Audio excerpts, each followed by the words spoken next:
तो कानुपात्रा से जब पूछा गया कि तुम्हारा अंतिम इच्छा कुछ हो तो बताओ, तो उसने कहा, मैंने जीवन भर विठोबा के कीर्तन सुने हैं, जीवन भर विठोबा का केवल नाम सुना है, दर्शन नहीं किया।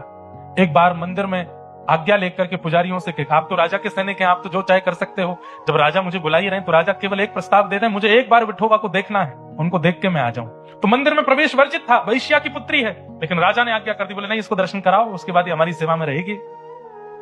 तो पुजारी आदियों ने भी आज्ञा दे दी, मंदिर के द्वार खोल दिए और कानुपात्रा गई है पहली बार विठोबा के सामने,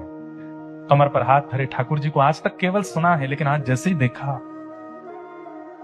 सन्मुख गई, जाकर के कानुपात्रा के नेत्र सजल हो गए और सजल नेत्रों से ठाकुर जी से कहती है कि नाथ, मैं आपकी हो चुकी हूं, बचपन से मैंने आपको अपना मान लिया है, आपने मुझे माना कि नहीं ये मुझे नहीं पता, पर मैं आपको अपना मान चुकी हूं। अब आपके अलावा यदि मेरा कोई स्पर्श भी करे, मेरा कोई वरण करे, तो इसमें मेरी कोई लाज नहीं जाएगी, आपकी लाज जाएगी। अरे कोई बहुत बड़ा व्यक्ति यदि सामान्य को अपने जीवन में बुला करके कुछ समय बाद उस सामान्य का त्याग कर दे, तो सामान्य पर कुछ नहीं जाएगा, उस बड़े की निंदा होती है। हम सामान्य जीव हैं, हम आपकी शरण में आए हैं, आपके चरण में आए हैं नाथ, मैं आपकी शरणागत हो गई हूं। और सुनिए, मैंने सब जगह फैला दिया है कि मैं आपकी हूं,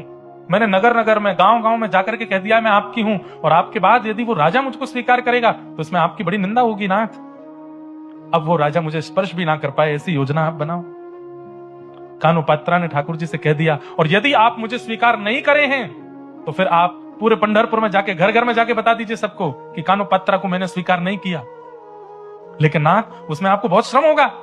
इतने हजारों घरों में, हर घर में जा जाके आपको बोलना पड़ेगा कि कानुपात्रा मेरी नहीं है, कानुपात्रा मेरी नहीं है, इतनी हजार जगह जाकर के आप श्रमित होंगे, उससे अच्छा तो इस कानों को स्वीकार कर लीजिए ना। ये सामने खड़ी है, द्वार पर खड़ी है, आपके हाथों में हथकड़ियां, पैरों में बेड़ियां, सैनिक तलवार लेकर के खड़े हैं। कानुपात्रा हाथ जोड़ करके ठाकुर जी से कह रही है कि नाथ, मैं आपको मान चुकी हूं अपना, अब आप भी मुझे मान। एक क्षण के लिए एक दिव्य तेज प्रकट हुआ, सबके नेत्र बंद हो गए, सब अपनी आंखें छुपाने लगे, और एक क्षण बाद जैसे ही वो तेज विश्राम हुआ, हथकड़ियां रह गई, बेड़ियां रह गई, कानुपात्रा अंतर ध्यान हो गई, विठोबा ने अपने भीतर उसको समाविष्ट कर लिया, अंतर ध्यान हो गए, तन पड़ा रह गया वहीं पर और विलीन हो गई ठाकुर जी में।